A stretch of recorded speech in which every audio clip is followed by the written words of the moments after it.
ब्रह्मानन्दं परमसुखदं केवलं ज्ञानमूर्तिं द्वन्द्वातीतं त्रिगुणरहितं तस्यमस्यादिलक्ष्यम् एकं नित्यं विमलमचलं सर्वधि साक्षीभूतं भावातीतं गगनसदृशं सद्गुरुं तं नमामि। ओम गुरु ब्रह्मा गुरु विष्णु गुरुदेवो महेश्वरा गुरु साक्षात् परब्रह्म तस्मै श्री गुरुवे नमः। ध्यानमूलं गुरुमूर्ति पूजामूलं गुरुपदं मंत्रमूलं गुरुर्वाक्यं मोक्षमूलं गुरुकृपा। सद्गुरु भगवान की जय। स्वामी जी महाराज की जय। शिवोहम। ये जो श्लोक है आज का, ये श्रीमद् भगवद गीता के 5वें अध्याय का 10वां श्लोक है।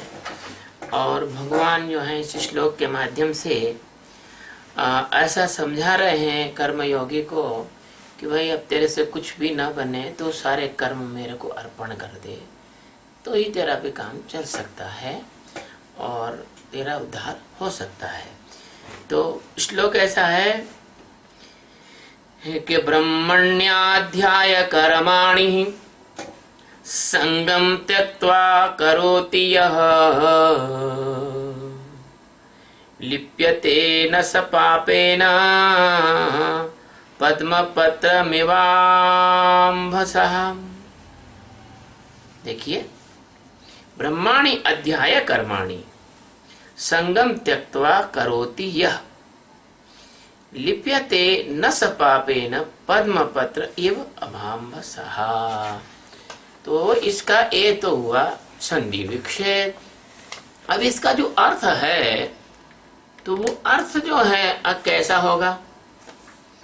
अर्थ ऐसा होगा कि यह यानी जो पुरुष, कर्माणि यानी सब कर्मों को, ब्रह्माणि यानी परमात्मा में, अध्याय यानी अर्पण करके, और संगम यानी आसक्ति को, त्यक्त्वा यानी त्याग कर, करोति यानी करता है, वह पुरुष यानी सह अम्भसा यानी जल से, पद्म पत्र यानी कमल के पत्ते की भांति, पापी यानी पाप से लिप्त नहीं होता। ये जो है बात तो वही कहना पड़ेगी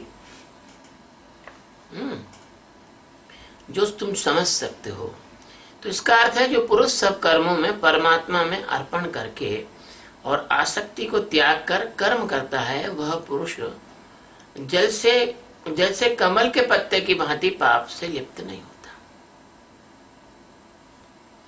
तो परमात्मा सच्चिदानंद सद्गुरु सारे जगत के आधार अधिष्ठान, ओम जगदाधार सर्व अधिष्ठान, सबके अधिष्ठान, धात्रे सबके धारण करने वाला, और नमः यानी वह है, मैं नहीं। ऐसे परमात्मा जो आकाश गंगाओं की ओर और छोर नहीं है, उनमें वो व्याप्त है, कण कण में हो रहे हैं। ऐसे परमात्मा को छोड़कर अगर कोई किसी अन्य को जपे तो मैं तो कहता हूं उससे बड़ा बेवकूफ कोई हो नहीं सकता। तुलसीदास जी कहते हैं कि अरे मूड तू भगवान को जब छोड़ जगत जंजाल। उनसे कोई दयालु नहीं है, उनसे ज्यादा कोई दाता नहीं है। आजकल बहुत बड़ी विडंबना हो गई है हिंदू धर्म में, हिंदू समाज में। लोग छोटे छोटे जगहों पर कायरता और भीरता के कारण और अपना मत्था टेकते फिर रहे हैं, जबकि परमात्मा के पावनतम स्थान हमारे राष्ट्र में मौजूद हैं। बद्रीनाथ, केदारनाथ, गंगोत्री, यमुनोत्री, द्वारिका, वृंदावन, मथुरा, उज्जैन, अपने ऐसे अच्छे अच्छे स्थान हैं। हमारे महान संतों और अवतारों के स्थान है, उनको छोड़ के और हमारे हिंदू धर्म के लोग छोटी मोटी चीजों के लिए यहाँ वहाँ मत्था टेकते रहते हैं। तो भगवान श्री कृष्ण कह रहे हैं इसमें कि जो पुरुष सब कर्मों में परमात्मा, सब कर्मों को परमात्मा में अर्पण करता है। मुझे एक प्राचीन बौद्ध कथा याद आ गई। पुरुष क्या है? अब पुरुष को जरा समझो कि पुरुष शब्द क्या है, वो अपरुष क्या है। तो एक संत रहा करते थे जंगल में। प्राचीन काल में जो गणिकाएं होती थीं, नगर बधुएं होती थीं, उनको भी गांव के बाहर ही रखा जाता था। तो संत रहा करते थे गांव के बाहर, और वहीं थोड़ी दूर पर एक आधा किलोमीटर दूर पर संत एक गणिका, एक नगर बधु का भी मकान था। संत सुबह रोज रास्ता वहीं था तो डोल डाल के लिए वहां से निकलते थे। संत अच्छे खूबसूरत थे, ब्रह्मचारी थे, ओजस्वी थे, तेजस्वी थे, देखने में अच्छे लगते थे। वेश्या का मन जो है उनको उनके प्रति बड़ा लोलुप सा होता था। लेकिन संत परमात्मा में लीन रहते थे। वो बार बार उनसे पूछती थी, आ जाओ ना, कौन देख रहा है, आप यहाँ आ जाइए, हमारा आतिथ्य ग्रहण कीजिए, हम बढ़िया भोजन बनाएंगे, आपको करा देंगे। कहाँ आप परेशान होते हो, जंगल में कंद फूल फल ढूंढते हो। संत उनको काहे अनसुनी करके निकल जाया करते थे। बहुत प्रयास करने के बाद जब मनुष्य का मन होता है, जो चीज उसको नहीं मिलती उस चीज के लिए तो वो बिल्कुल मरा ही जाता है। जिसको तिरस्कृत करो, जिसकी तरफ ध्यान नहीं दो, वो आदमी आपको बहुत ज्यादा आपके प्रति आकर्षित होगा, और जिसको समय दे दो वो आपको सहज समझ लेगा। तो एक दिन वो गणिका जो है वो आकर संत के सामने ही खड़ी हो गई। संत को डोल डाल जाना था। बोले, आपको आज बताना ही पड़ेगा कि आप पुरुष भी हो कि नहीं हो। ऐसा तो नहीं कि आप पुरुषत्व भी नहीं है आप में, नहीं तो इतने महीनों से मैं कोशिश कर रही हूँ, वही पुरुष होता तो पिघल जाता। तो संत ने उससे कहा कि मैं समय आने पर बताऊंगा कि मैं पुरुष हूं कि नहीं। दिन बीते, महीने बीते, साल बीत गए। वेश्या भी बहुत हार गई, थक गई संत के उसे। एक दिन क्या हुआ कि कुछ वर्ष के बाद संत का शरीर छूट गया। तो गांव से लोग आके और उनका डोला सजाने लगे, उनको समाधि लगाने के लिए तैयारी करने लगे। अब इस वेश्या को भी पता लगा तो ये भी दौड़ के गई, उस संत के दोनों पैर पकड़ के जोर से झंझोड़ के हिला के पूछती है, तुमने कहा था कि समय आने पे बताऊंगा मैं पुरुष हूं कि स्त्री हूं, तुमने बताया क्यों नहीं, अभी तक क्यों नहीं बताया कि तुम पुरुष हो कि नहीं। तो संत के अंदर से आवाज आती है, मैं पुरुष हूं, मैं पुरुष हूं, मैं पुरुष हूं, 3 बार। तो वेश्या ने कहा कि आपने पहले क्यों नहीं बताया। तो संत तो नहीं बोले, लेकिन उनका परम शिष्य था हमारे सत्यवोध जैसा, उसने कहा कि उन्होंने पहले आपको इसलिए नहीं बताया कि माया किसी भी क्षण जीवात्मा को दबोच लेती है। हर क्षण की सजगता की जरूरत होती है। पूरा जीवन हो गया, जिसने पूरा जीवन जाग के और परमात्मा में काट लिया है बस वही पुरुष है। और जो माया के लपेटे में आ गया वो पुरुष नहीं, अपुरुष है। वो पुरुष नहीं, वो स्त्री है, पूरी माया स्त्री है। और माया के चक्कर में फंसा हुआ भी व्यक्ति स्त्री है। इसलिए यहाँ जो पुरुष का प्रयोग किया गया है भगवान ने, बस उसी को लिए पुरुष कहा गया है, जो सतत निरंतर ज्ञान में जीता। तो सब कर्मों को परमात्मा में अर्पण करके, परमात्मा में कैसे अर्पण करोगे? परमात्मा कोई पेटी है, कोई तिजोरी है, कि कोई अलमारी है कि जिसमें आप अर्पण कर दोगे, रख दोगे? यहाँ पर जैसे खजाने की चाबी को गुप्त रखा जाता है, रहस्य रखा जाता है, किसी गोपनीय बात को पहेली में कहा जाता है, बड़े अलग ढंग से कहा जाता है, ऐसे यहाँ पर भगवान वही आपकी साक्षी साधना के बारे में बता रहे हैं। परमात्मा आपके अंदर मौजूद है और वह परमात्मा जो आपके कल जो मैंने बताया था आपको गुण विभाग और कर्म विभाग से अलग है। आपका अस्तित्व आपकी आत्मा है, उस आत्मा में ठहर कर जीवन जीना, यह परमात्मा को अर्पण करना है। यदि आप आत्मा में नहीं ठहरते, साक्षी में नहीं ठहरते, ध्यान में नहीं ठहरते, भान में नहीं ठहरते, जागरण में नहीं ठहरते और आप कर्ता में ठहरेंगे तो आपका परमात्मा को अर्पण करना एक नाटक वैसा हो जाएगा जैसे छोटे बच्चे बच्चियां रहते हैं, वो गुड्डा गुड़िया बनाते हैं, पत्ते की पूड़ी बनाते हैं और सब्जी बनाते हैं और नाटक करके कुट कुट कुट कुट करके खा के उसका गुड्डा गुड़िया का दिन भर ब्याह करके खेलते कूदते रहते हैं।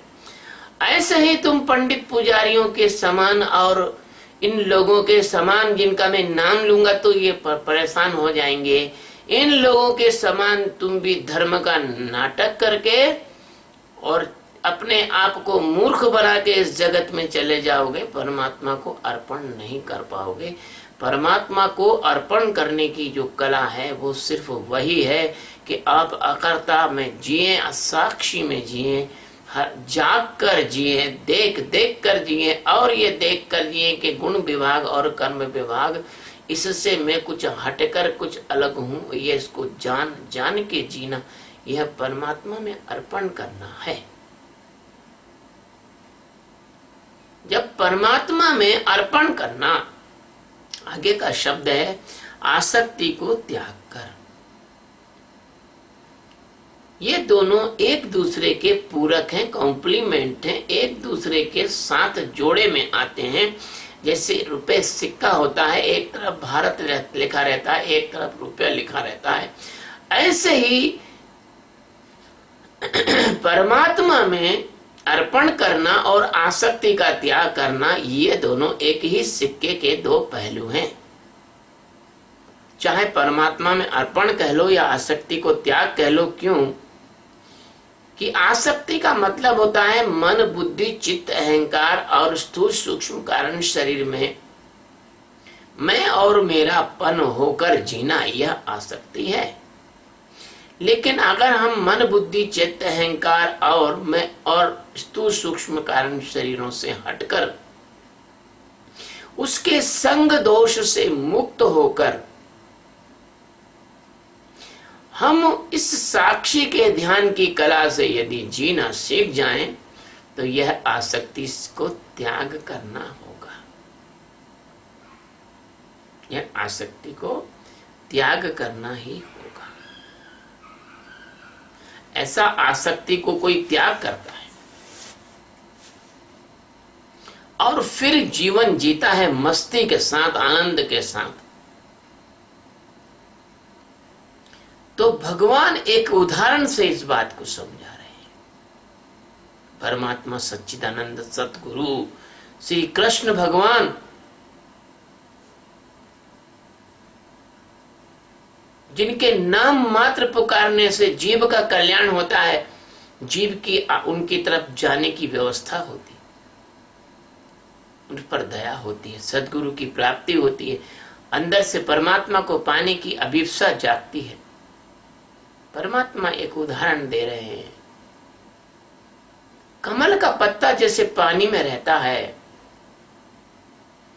और पानी में वो ना गलता है, ना सड़ता है, ना पानी उस पर ठहरता है।